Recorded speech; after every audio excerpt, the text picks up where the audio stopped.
الذي خلق سبع سماوات طباقا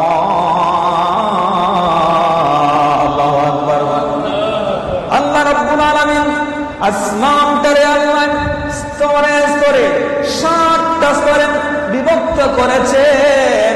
আল্লাহ রাব্বুল আলামিন 7 আসমান ভেঙে টুকরা টুকরা করে দিবেন।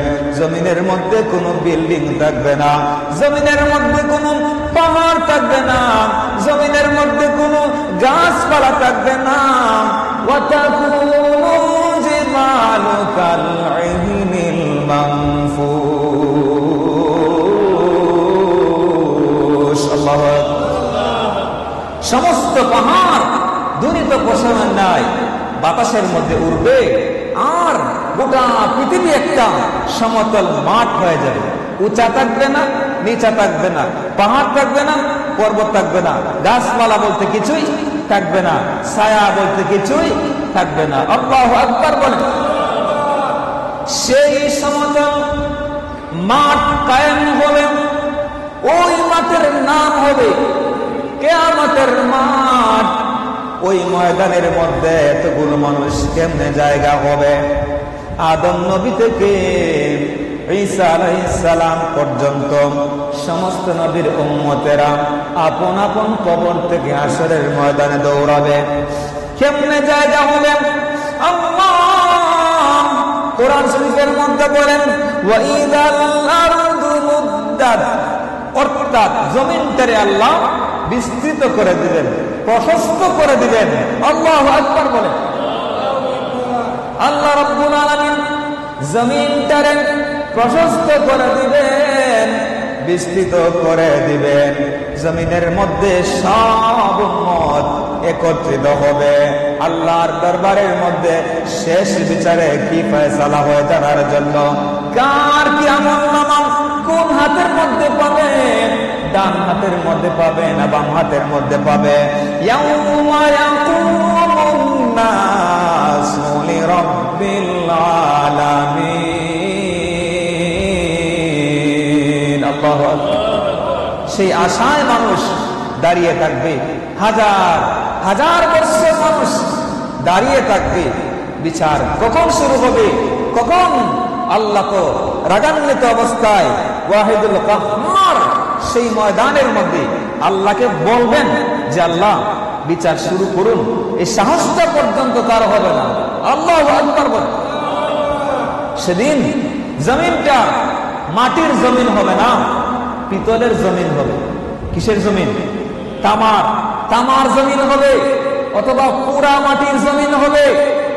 সেই জমিনের মধ্যে আপনার রুদ্রের প্রচন্ড তাপ।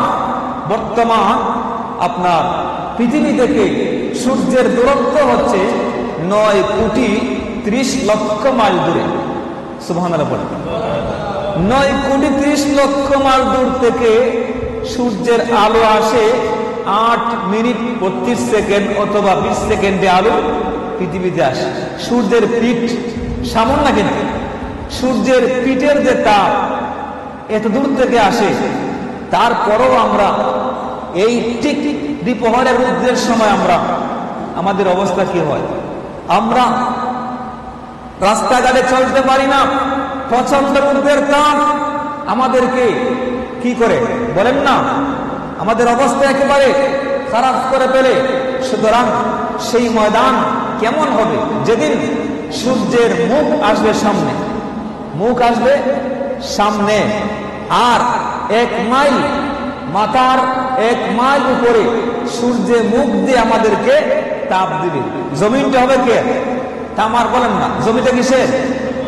কায়েম হলে শেষ বিচারের কিয়ামতের ময়দান, বান্দা কায়েম হলে শেষ বিচারের কিয়ামতের ময়দান।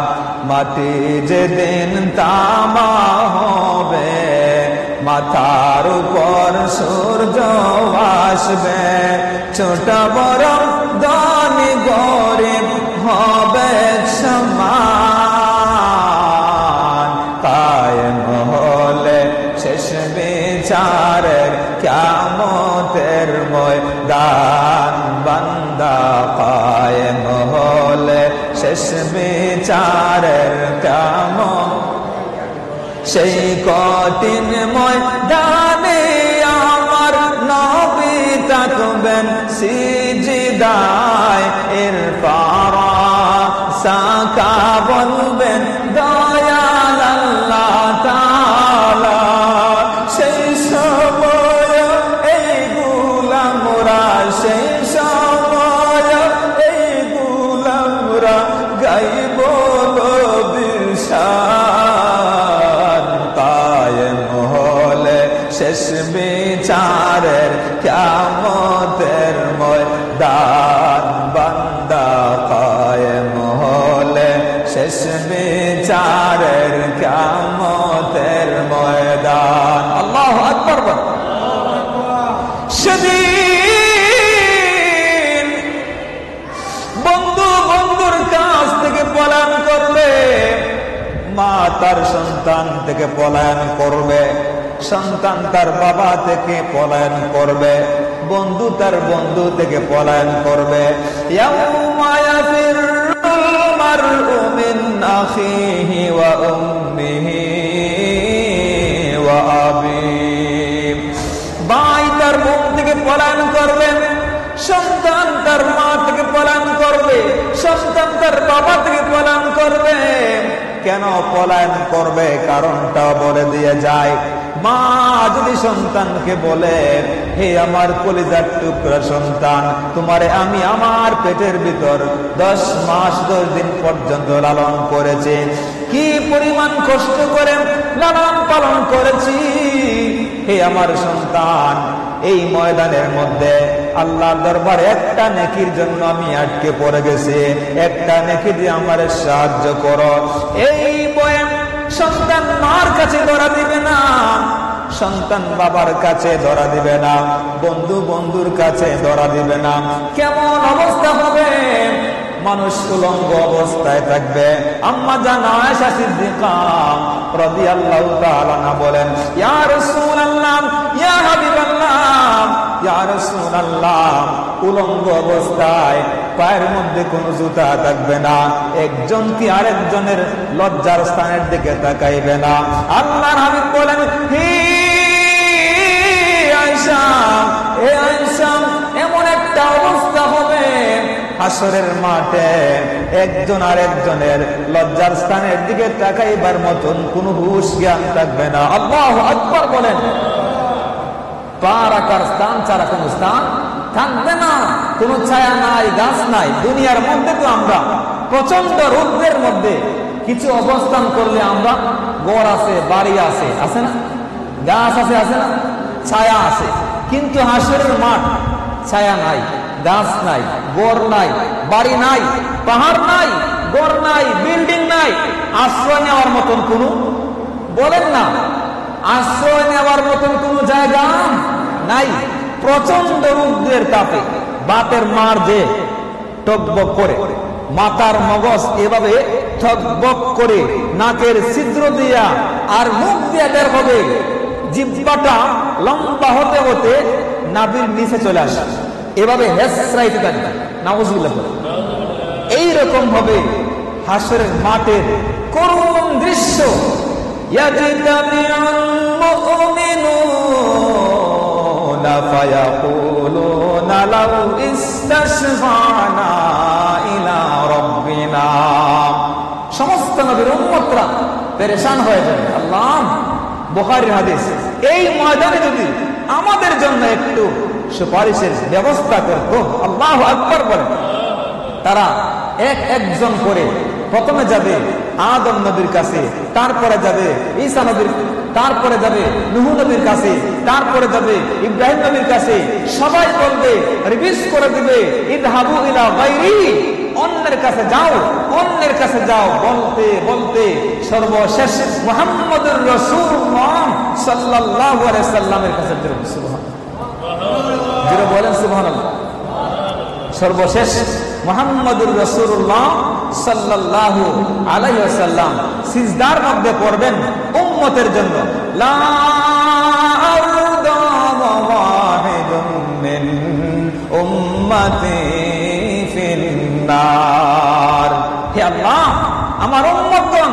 এই কষ্ট সহ্য করতে পারে নাই, আল্লাহ তুমি কবুল করো, জান্নাত হিসেবে কবুল করো। দূরে বলেন সুবহানাল্লাহ।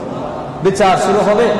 বিচার শুরু হওয়ার সাথে সাথে এই যে ময়দানের মধ্যে একমাত্র আল্লাহর আরশের ছায়া ছাড়া কোনো ছায়া থাকবে না। এই আরশের ছায়ার মধ্যে আল্লাহ কিছু মানুষকে অন্তর্ভুক্তি করে দিবেন। সুবহানাল্লাহ বলেন, আরো জোরে বলেন না। বুখারী শরীফের মধ্যে আমি আজকে দেখে আসলাম, বুখারী শরীফের মধ্যে, মুসলিম শরীফের মধ্যে হাদিস কানা 1808 নম্বর হাদিস, 6530 নম্বর হাদিসের মধ্যে আছে যে সেদিন 7 শ্রেণীর ভাগ্যবান মানুষকে আল্লাহ আরশের ছায়া ছাড়া কোনো ছায়া থাকবে না। ঘর নাই, বাড়ি নাই, গাছপালা নাই, পাহাড় নাই, পর্বত নাই। সেদিন এই আরশের ছায়ার মধ্যে আল্লাহ 7 শ্রেণীর মানুষকে আল্লাহ জায়গা করে দিবেন। জোরে বলেন। এই 7 শ্রেণীর মধ্যে 1 নম্বর হলো আল ইমামুল আদিল, ন্যায় পরায়ণ বাদশা, ন্যায় পরায়ণ শাসক। জোরে বলেন সুবহানাল্লাহ। আর জোরে বলেন। ইমামুল আদিলের অনেক ব্যাখ্যা আছে। আমি আমার 3.5 হাত বডির একজন লিডার, বলেন না, আমি আমার 3.5 হাত বডির নেতা। আমি ইচ্ছে করলে আমার 3.5 হাত বডিকে আমি ভালো কাজে ব্যবহার করতে পারবো, আমার হাত, আমার চোখ, আমার পা। আর যদি ইচ্ছে করি আমরা খারাপ কাজও ব্যবহার করতে পারবো। সুতরাং যদি আপনি আপনার 3.5 হাত বডিকে আপনি সুন্দর করে আল্লাহর জন্য, রাসূলের জন্য, ইসলামের জন্য, আখিরাতের জন্য, পরকালের জন্য 3.5 হাত বডিকে চালাইতে পারেন, তাহলে আপনি হাসরের ময়দানে আপনিও আরশের ছায়ায় জায়গা পাবেন। দূরে বলেন।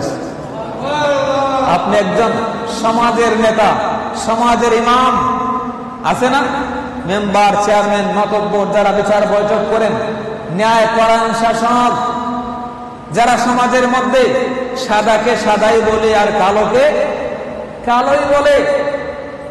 যাই হোক না কেন, আমার ভাই হোক, বাবা হোক, সাদাকে সাদাই বলবো, কালাকে কালাই বলবো, অন্যায়ের প্রতিবাদ করবো, সত্য কথা বলবই। আছে না নাই? এই শ্রেণীর মানুষকে আল্লাহ হাসরের ময়দানে আরশে আজিমের ছায়ায় নুরানি মিম্বরে বসায়া সম্মানিত করবেন। আপনি আপনার পরিবারের একজন ইমাম। আপনার পরিবার, ছেলে আছে, মেয়ে আছে, সন্তান আছে, ঠিক মতন নামাজ পড়ে কিনা, ঠিক মতন পর্দা করে কিনা, হালাল খাবার গ্রহণ করে কিনা, আপনি আপনার পরিবারের যদি আপনি সঠিকভাবে আপনি দায়িত্ব পালন করেন, কুল্লুকুম রাইন কুল্লুকুম মাসউলুন আন রাইয়াতি, আমরা প্রত্যেকে দায়িত্বশীল। এই যে আমি মসজিদের মিম্বরে, এটার আমি দায়িত্বশীল। আমাকে জিজ্ঞেস করা হবে আমি আমার মসজিদের মিম্বরে বসে হক কথা বলছি কিনা, এটাও আমাকে জিজ্ঞেস করা হবে। নাইলে কিন্তু কোন ইমামও আল্লাহর আদালতে বাঁচতে পারবে না। সুতরাং আমাকেও জিজ্ঞেস করা হবে। মসজিদের ইমাম, সমাজের ইমাম, রাষ্ট্রের ইমাম, পরিবারের ইমাম, প্রত্যেক ইমাম যখন ন্যায় পরায়ণ হবে, ইন্নাল্লাহা ইয়া'মুরু বিল আদলি ওয়াল ইহসান। আল্লাহু আকবার। ইন্নাল্লাহ, নিশ্চয় আল্লাহ, ইয়া'মুরু, আদেশ করেন, বিল আদলি ওয়াল ইহসান, আদর করো, ইনসাফ করো, ওয়াল ইহসান, সদাচার করো। সুবহানাল্লাহ পড়েন, সুবহানাল্লাহ পড়েন না, আল্লাহু আকবার বলেন। সুতরাং আমরা আল্লাহর আইনকে আমরা জমিনের মধ্যে বাস্তবায়ন করব। আমরা সাদাকে সাদা, কালোকে কালা, ন্যায়কে ন্যায়, অন্যায়কে অন্যায়। আমরা যখন বিবেকবান হব, আমরা যখন হক কথা বলবো, আমরা যখন সত্য কথা বলবো, তাইলে আল্লাহ আমার উপর খুশি হবে, নবীজি আমার উপর খুশি হবে। বদরের যুদ্ধে 313 জন মুসলমান আর কাফেররা ছিল 1000-এর উপরে, তরবারি ছিল, ঘোড়া ছিল, কিন্তু তারা এত শক্তি নিয়েও 313 জনের মোকাবেলায় ফেল করছে, পাস করতে পারে নাই। তার কারণটা কি? 313 জন সত্যের পক্ষে ছিলেন, ইসলামের পক্ষে ছিলেন, নবীর পক্ষে ছিলেন, নবীর আদর্শের পক্ষে ছিলেন। এই জন্য তাদের বিরুদ্ধে 1000 লক্ষ কোটি কাফের ঐক্যবদ্ধ হলো 313 জনের সাথে কি করতে পারবে না?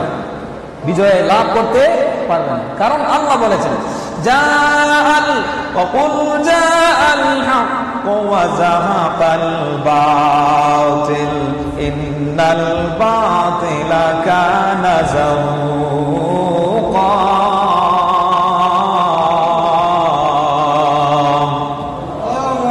আল্লাহ রাব্বুল আলামিন বলেন, হে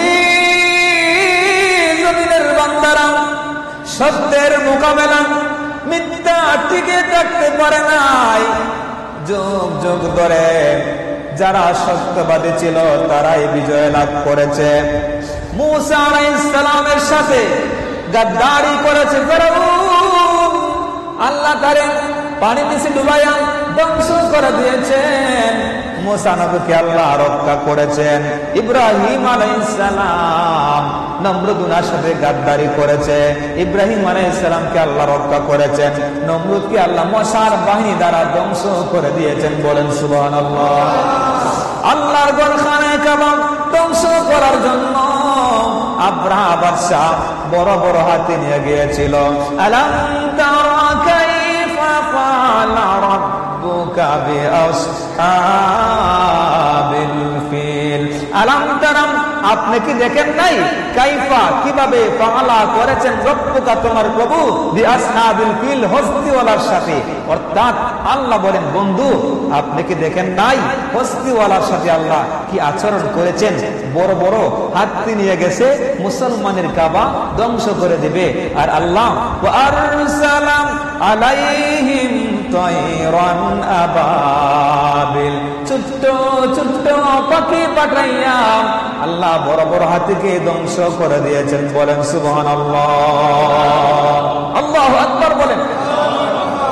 আপনি ভয় করবেন না, আপনি দুর্বল, আপনি দুর্বল, আপনি হক কথা বলুন, ইনশাআল্লাহ আপনার সাথে থাকবেন কে? কে থাকবেন বলেন না? ইসলামটা সহজ করে দিয়েছে আমাদের। আপনি প্রতিবাদ করার ভাষা তিনটা। একটা হলো আপনার হাত দিয়ে, মান রাআ মিনকুম মুনকারান ফালইউগাইরু বিয়াদিহি ফাইন লাম ইস্তাতি ফাবিলিসানিহি। আপনি শক্তি আছে, আপনি ডিসি, আপনি এসপি, আপনার ক্ষমতা আছে, হাত দিয়ে প্রতিহত করুন। আর যদি মনে করেন আপনার এই অন্যায়ের প্রতিবাদ করলে সমস্যা হবে, তাহলে আপনার মুখ দিয়ে প্রতিবাদ করুন, তাও বলে অসুবিধা হবে। অন্তর দিয়া ঘৃণা করুন। এটা হলো একবারে দুর্বল ইমানদারের পরিচয়। সুতরাং যদি আমরা হাসরের ময়দানে সাহারা পেতে চাই, আশ্রয় পেতে চাই, আল্লাহর আরশের ছায়ায় জায়গা পেতে চাই, তাহলে আমরা প্রত্যেকে আমরা একজন ইমামুল আদেল, ন্যায় পরায়ণ বাদশা হতে চাই, ন্যায় পরায়ণ ইমাম হতে চাই, ন্যায় পরায়ণ পরিবারের গার্ডিয়ান হতে চাই, ন্যায় পরায়ণ সমাজের আমি মুরব্বী হতে চাই, ন্যায় পরায়ণ মেম্বার হতে চাই, ন্যায় পরায়ণ চেয়ারম্যান হতে চাই, ন্যায় পরায়ণ শাসক হতে চাই।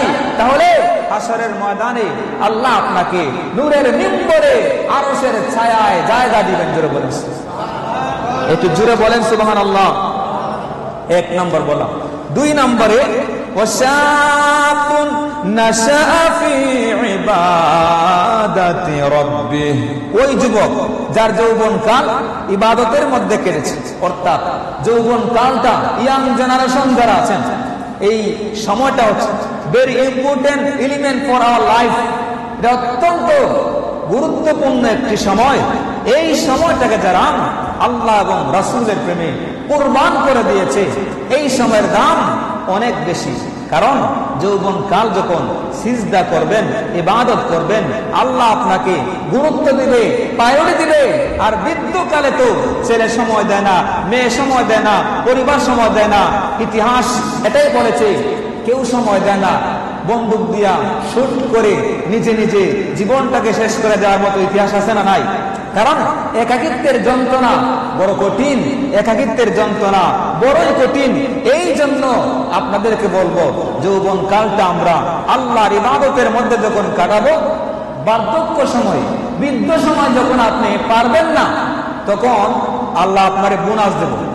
কি দিব বলেন না? বোনাস দিয়ে দিব। সুবহানাল্লাহ পড়েন। অর্থাৎ ফেরেশতা আল্লাহকে বলবে, আল্লাহ ওই মানুষটা নামাজ পড়তে পারছে না। আল্লাহ বলবেন, সে যখন যৌবন কাল ছিল নামাজ পড়ছে, রোজাও রাখছে, এখন তো সে বৃদ্ধ, হাঁটতে পারে না, চলতে পারে না, বিছানায়, তার এটা বোনাস হিসেবে দিয়ে দাও। এরকম বলে। আরো জোরে, ইযা বালাগাল মুমিনু মিনাল কিবারি মা ইউজিজুহু আনিল আমলি কুতিবা লাহু মা কানা ইয়ামালু। অর্থাৎ যৌবন কালে আমল করছে, নামাজ পড়ছে, তিলাওয়াত করছে, তাহাজ্জুদ করছে, বৃদ্ধকালে পারে নাই, তখন সময় আল্লাহ এটা তারে বোনাস দিয়ে দিবে। শুধু বৃদ্ধকালে না, সে মারা যাবে, মারা যাওয়ার পরে যে কিরামান কাতিবিন আছে না, ইয়ালামুনা মা তাফালুন, এই কিরামান কাতিবিন ফেরেশতারা অব্যাহতি নিবে, আল্লাহ এবার আমাকে অব্যাহতি দাও। আল্লাহ বলবে, না, হিসাব বিহানে, তোমরা তোমাদের ছুটি নাই, অব্যাহতি নাই। এই মানুষটার কবরের পাশে বসে বসে তোমরা তার আমল নামার মধ্যে নামাজ, সওয়াব, তিলাওয়াত লিখতেই থাকবে কিয়ামতের বিচার শুরু হওয়ার আগ পর্যন্ত। বলেছি এটা আমি মাদ্রাসার মধ্যে যখন অবসর হই, একটা তাফসীরের কিতাব রুহুল মাআনি আছে, আমি খুলে মাঝে মধ্যে পড়ি। ওই দিন পেয়ে গেলাম যে একটা মানুষ মারা গেলে দিনদার হলে আল্লাহ কি পরিমাণ বোনাস দেয়। বৃদ্ধ সময় দিছে বোনাস, মৃত্যুর পরও আল্লাহ বোনাস দেয়। অর্থাৎ যারা আমল করছে অটোমেটিক এটা নামাজ, রোজা লিখতেই থাকবে, কবরে গেলেও লেখা চলবে। চলবে না? কি বলেন না? কিয়ামতের বিচার আগ পর্যন্ত নামাজ লেখা চলবে। হাসরের দিন আপনি দেখবেন আপনার পাহাড় পরিমাণ আমল, আপনি অবাক হয়ে যাবেন। তখন ফেরেশতারা বলবে, তুমি যে দুনিয়ার মধ্যে ইবাদত করেছিলে, এইগুলির আল্লাহ দান খায়রাত, নামাজ, রোজা, এগুলির আল্লাহ ফেরেশতার মাধ্যমে বোনাস দিতে দিতে ইবাদতের পাহাড় করে দিয়েছে। আল্লাহু আকবার বলে। সুতরাং যৌবন কালটা যারা গাদ্দারি না কইরা, নামাজ রোজা না চাইরা, যারা আল্লাহর ইবাদতে মনোযোগ দিয়েছে, কোরআন তেলাওয়াত করেছে, নামাজ পড়েছে, এদেরকে আল্লাহ হাসরের ময়দানে আরশে আজিমের ছায়ার মধ্যে জায়গা করে দিবেন। সুবহানাল্লাহ বলবেন না? রাসূল বলেছেন, 5টা বিষয় আসার আগে 5টা বিষয়কে কাজের মধ্যে লাগাও। বার্ধক্য আসার আগে যৌবন কালটারে কাজের মধ্যে লাগাও। অসুস্থ আসার আগে সুস্থতাকে কাজের মধ্যে লাগাও। ব্যস্ত হওয়ার আগে আপনি অবসর সময়টারে কাজের মধ্যে লাগাও। গরিব হওয়ার আগে ধনাঢ্যতাকে কাজের মধ্যে লাগাও। মৃত্যু আসার আগে তোমার জীবনটারে তুমি আল্লাহ এবং রাসূলের প্রেমে কুরবান করে দিবে। বলেন সুবহানাল্লাহ, আল্লাহু আকবার বলেন। আল্লাহুম্মা সাল্লি আলা সাইয়্যিদিনা মাওলানা মুহাম্মাদ ওয়া আলা সাইয়্যিদিনা কিয়ামতের ময়দান যখন কায়েম হবে, ইয়া নাফসি নাফসি বলে কান্দিবে সবে। আল্লাহর দরবারে নবী সিজদায় পড়িবেন, সিজদায় পড়িবেন। শাফায়াতের মালিক যিনি, শাফায়াতের মালিক যিনি, তাহাকে জানুন। ভালো যদি বাসতে হয় নবীকে বাসন, ভালো যদি নবী তরানে ওয়ালা, নবী বাঁচা, নবী তরা, নবী বাঁচা, নবী তরানে ওয়ালা, নবী প্রাণের চেয়ে প্রিয় তাই, প্রাণের চেয়ে প্রিয় তাই, তাহাকে জানুন। ভালো যদি নবীকে বাসন, ভালো যদি বাসতে হয়। 3 নম্বরে, কত নম্বর চলে? 2 নম্বর বললাম, ওই যুবক যারা যৌবন কাল ইবাদতের মধ্যে কাটাইছে। 3 নম্বরে ওয়ারাজুলুন কালবুহু মুআল্লাকুন বিল মাসাজিদ, যাদের কলবটা ঝুলন্ত থাকে আল্লাহর ঘরের দিকে। তার মানে হলো কেউ যখন মসজিদের মধ্যে আসে তখন তার মনটা থাকে দোকানে, মনটা থাকে বাড়িতে, আছে না? কথা বলেন না? কেমনে নামাজটা শেষ করিয়া বাড়ির দিকে। আবার এমনও বান্দা আছে বাহিরে গেলে, ব্যবসার মধ্যে গেলে, আপনার ঘরের মধ্যে গেলে তার মনটা থাকে মসজিদে, আছে না নাই? মুআল্লাকুন বিল মাসাজিদ বলা হয়, অর্থাৎ জোহরের নামাজ পড়ছে, এখন তার জ্বালা আসর আইসা কেমনে পড়বে, কলবটা কোথায়, মনটা কোথায় বলেন না? মসজিদে। আসর পড়ছে, মাগরিবটা কেমনে আইসা মসজিদে, মাগরিব পড়ছে, এশা আইসা কেমনে পড়বে, এশার নামাজ পড়ছে, ঘুমানোর সময় নিয়ত করছে আল্লাহ তাহাজ্জুদ পড়মু, আল্লাহর ঘরে যাইমু, ফজর নামাজটা জামাতে পড়মু। এই যে একটা কলবের আপনার আল্লাহর ঘরের দিকে একটা রিলেশন, সম্পর্ক, এই নিয়ম করার কারণে 24 ঘন্টায় আপনার আমল নামার মধ্যে সওয়াব যাবে। রাতে ঘুমাইছেন, কলবটা মসজিদে, আমি সকালে ফজরটা পড়বো, সারা রাত ফেরেশতারা সওয়াব নেবে। কারণ আল্লাহ তো আমাদেরকে বড় মায়া করেন, মুহাব্বত করেন, বেশি সওয়াব দিতে চান, জান্নাত দিতে চান। সুবহানাল্লাহ করেন না? আল্লাহ আমাদের সাথে কার্পণ্যতা করেন না। আমরা নাফরমান, হাত দিয়ে গুনাহ করি, চোখ দিয়ে গুনাহ করি, জবান দিয়ে গুনাহ করি। এতগুলা নিয়ামত আল্লাহ আমাদেরকে দিয়েছেন, সারা পৃথিবী 100 বার বিক্রি করলেও একটা চুকের সমান হবে না। কথা বলেন না কেন? চুকের সমান হবে? এত কোটি কোটি টাকার নিয়ামত আল্লাহ আমাদেরকে, 24 ঘন্টা আমরা অক্সিজেন গ্রহণ করি। এই হার্ট আল্লাহ আমাদেরকে কিডনি দিয়েছেন, চোখ দিয়েছেন, হাত দিয়েছেন, পা দিয়েছেন। আল্লাহু আকবার বলেন। তারপরেও আমরা এত নাফরমানি করি, আমরা এত গাদ্দারি করি, ঠিক মতন নামাজ পড়ি না, ঠিক মতন আমরা আল্লাহর ইবাদত করি না। আমরা দুনিয়া, চুকের মধ্যে দুনিয়া, চুকের মধ্যে ব্যবসা, চুকের মধ্যে শুধুমাত্র ধান্দাবাজি, চুরি ডাকাতি, চিন্তাই করার চিন্তা, মানুষকে মারার চিন্তা, ঠকানোর চিন্তা আছে না নাই বলেন? সুতরাং এইরকম শয়তান আমাদেরকে পরকাল ভুলিয়ে রেখেছে, আখিরাত ভুলিয়ে রেখেছে, কিয়ামতের বিচার ভুলিয়ে রেখেছে, জাহান্নামের শাস্তি ভুলিয়ে রাখছে। এটা শয়তান করেছে। ইন্নাশ শাইতানা লিল ইনসানি আদুউম মুবিন। এই শয়তানি চিন্তা থেকে আমাদের মনটাকে বের করে আনতে হবে, আখিরাতমুখী করতে হবে, পরকালমুখী করতে হবে, জান্নাতমুখী করতে হবে। ঠিক কিনা বলেন? সুতরাং বের করে আনতে হবে, দুনিয়া থেকে বের করে আনতে হবে। দুনিয়াটা আমাদের করতেই হবে, আখিরাতের চিন্তাও করতে হবে। রব্বানা আতিনা ফিদ দুনিয়া হাসানা ওয়া ফিল আখিরা ওয়া কিনা আযাবান নার। দুনিয়ার চিন্তা করতে হবে, আখিরাতের সঞ্চয় আমাদেরকে করতে হবে। যেই জায়গার শুরু আছে কোনো শেষ নাই, তাহলে আমরা কিয়ামতের ময়দানে আল্লাহ 3 নম্বর রাসূল বলেছেন, যারা সব সময় আল্লাহর ঘরে মনটা ঝুলন্ত থাকবে তাদেরকে আল্লাহ আরশের ছায়ায় সুন্দর মিম্বরের মধ্যে সম্মানিত করবেন। সুবহানাল্লাহ। তারপরে 4 নম্বরে ওয়ারাজুলানে তাহাব্বানা ফিল্লাহি ইজতামা আলাইহি ওয়া তাফাররাকা আলাইহি, অর্থাৎ এমন 2 বিশেষ ব্যক্তি যারা আল্লাহর জন্য একে অপরকে ভালোবাসে, আল্লাহর জন্য দুশমনি করে, আল্লাহকে ভালোবাসে, রাসূলকে ভালোবাসে, তার আমি ভালোবাসি। আল্লাহ রাসূলের ভালোবাসা নাই, সে যাই হোক আমার বাবা হোক, তার সাথে আমার সম্পর্ক নাই। আল্লাহর জন্য ভালোবাসা, আল্লাহর জন্য হুব্বুলিল্লাহ বুগদুলিল্লাহ, আল্লাহর জন্য ভালোবাসা, আল্লাহর জন্য দুশমনি। এই শ্রেণীর মানুষ আছে না নাই? সুতরাং তারাও হাসরের ময়দানে, আমি সংক্ষেপ করে বলছি আর অনেক লম্বা আলোচনা এখানের মধ্যে, আমাদের সমস্ত ইবাদত বন্দেগী হবে কুল ইন্না সলাতি ওয়া নুসুকি ওয়া মাহইয়ায়া ওয়া মামাতি লিল্লাহি রাব্বিল আলামিন। আমরা আল্লাহ এবং রাসূলের জন্য সমস্ত কাজ কাম করব, ঠিক আছে তো? ইনশাআল্লাহ বলি। তাইলে হাসরের দিন আল্লাহ আমাদেরকে আরশের ছায়ায় জায়গা করে দিবেন। 5 নম্বরে ওয়ারাজুলুন তলাবাতহু ইমরাআতান যাতা মানসাবিন ওয়া জামালিন ফাকালা ইন্নী আখাফুল্লাহ। সুন্দরী কোন নারী যদি একজন যুবককে ব্যভিচার করার জন্য, জিনা করার জন্য আহ্বান করে, আর যুবকটা বলবে ইন্নী আখাফুল্লাহ, আমি আল্লাহকে ভয় করি, আমি আল্লাহকে ভয় করি, এই শ্রেণীর যুবক যারা আছেন আল্লাহ হাসরের ময়দানে তাদেরকে আরশের ছায়ায় জায়গা করে দিবেন। আরো জোরে বলেন না? জুলাইখা নাম শুনছেন না? ইউসুফ জুলেখা শুনছেন নাম? জুলেখা কি ছিল? বিশ্ব সুন্দরী ছিল।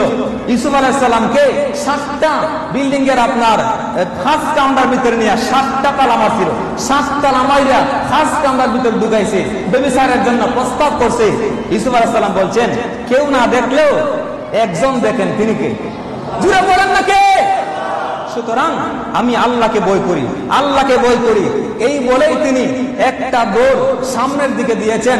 7টা তালা অটোমেটিক খুললিয়া উনি বের হয়ে গেছে। আর জুড়ে বলতে হবে। আল্লাহ বলেন, ইউসুফ আমারে ভয় করছিস, আমি আছি, নাহনু আকরাবু ইলাইহি মিন হাবলিল ওয়ারিদ, বিশ্বাস করলি তোরে দুনিয়ার তালা দিয়ে আটকাতে পারবে না, অটোমেটিক সব তালা খুলে গেছে। জুড়ে বলেন আল্লাহু আকবার বলেন। সম্মানিত হাজিরিন, আমরা আমাদের এই যৌবন কাল এটা যেন আমরা আল্লাহ এবং রাসূলের জন্য হালাল করে যেন আমরা, না হলে কিন্তু এই যৌবন কাল আপনার হিসাব আল্লাহর দরবারে পাই পাই করে দিতে হবে। আমরা আমাদের চোখ, আমাদের হাত, আমাদের লজ্জাস্থান, আমরা জেনা থেকে, ব্যভিচার থেকে, আমরা সমস্ত অঙ্গ প্রত্যঙ্গ থেকে আমরা যখন রক্ষা করব, ইনশাআল্লাহ হাশরের ময়দানে আরশের ছায়ায় আমরা জায়গা পাবো। সুবহানাল্লাহ পড়েন। 6 নম্বরে ওয়ারাজুলুন তাসাদদাকা ইখফাআন হাত্তা লা তা'লামু শিমালুহু মা তুনফিকু বিয়ামিনিহি, অর্থাৎ ওই সমস্ত বান্দা যারা আল্লাহর জন্য, আল্লাহর সন্তুষ্টির জন্য দান খয়রাত করে। আছে না নাই? আমাকে শিল্পপতি বলবে, দানশীল বলবে, আমার নামটা প্রত্যেকের হেডলাইনে আসবে, এই নিয়ত না কইরা আল্লাহর জন্য, রাসূলের জন্য আমি আল্লাহর ঘরে দান বক্সে টাকা দিলাম। দেন না আপনারা? এই যে মসজিদের মধ্যে টাইলস হয়েছে, গ্রিল হয়েছে, এগুলো টাকা দিয়েছেন আপনারা কার জন্য দিয়েছেন? জুড়ে বলেন, কার জন্য দিয়েছেন? আল্লাহর জন্য। যারা আল্লাহরে খুশি করার জন্য দান খায়রাত করবে, মসজিদের মধ্যে, মাদ্রাসার মধ্যে আপনার ওলামায়ে কেরামদেরকে, অর্থাৎ আল্লাহকে খুশি করার জন্য যারা দান খায়রাত করবে, ইসলামের জন্য যারা দান খায়রাত করবে, আর ওই শ্রেণীর মানুষকে আল্লাহ হাশরের ময়দানে আরশের ছায়া জায়গা করে দিবেন। সুবহানাল্লাহ। আমি একেবারে সংক্ষিপ্ত করে আমি 7 নম্বরে বলে দিচ্ছি, ওয়ারাজুলুন যাকারাল্লাহু খালিয়ান ফাফাদাত আইনাহু। এটা অনেক ব্যাখ্যা আছে। আপনার আল্লাহর ভয়ে যারা চোখ দিয়া পানি বের করে, এক ফোঁটা চোখের পানি যদি এক পাল্লার মধ্যে রাখা হয়, গোটা দুনিয়ার সমস্ত নদী নালা, খাল বিল, পুকুরের পানি আর এক পাল্লার মধ্যে রাখা হয়, আল্লাহর ভয়ে এক ফোঁটা চোখের পানি এত পার হবে, এক ফোঁটা চোখের পানি 7টা দুজকের আগুনকে নিভাই দিতে পারে। আরো জোরে বলেন। আপনার এক ফোঁটা চোখের পানি আপনার বংশের মুর্দেগানকে জাহান্নামের আগুন থেকে মুক্তি দিতে পারে। জোরে বলেন সুবহানাল্লাহ। সুতরাং রাতের আধারে আপনারা চোখের পানি ফেলে আল্লাহর জন্য কান্না করবেন। আর একটা জিনিস আমি আপনাদেরকে বলে দিচ্ছি, এখন ছেলেরা কিন্তু আপনার শিক্ষা প্রতিষ্ঠানে যাচ্ছে, কিন্তু আগে যে আচার আচরণ ছিল, অর্থাৎ শিক্ষা প্রতিষ্ঠানের মধ্যে একজন ছাত্র হিসেবে তার শিক্ষকের সাথে যেরকম আচরণ করার কথা, মা বাবার সাথে যেরকম আচরণ করার কথা, এগুলা কিন্তু আস্তে আস্তে লোপ পাওয়া যেতেছে।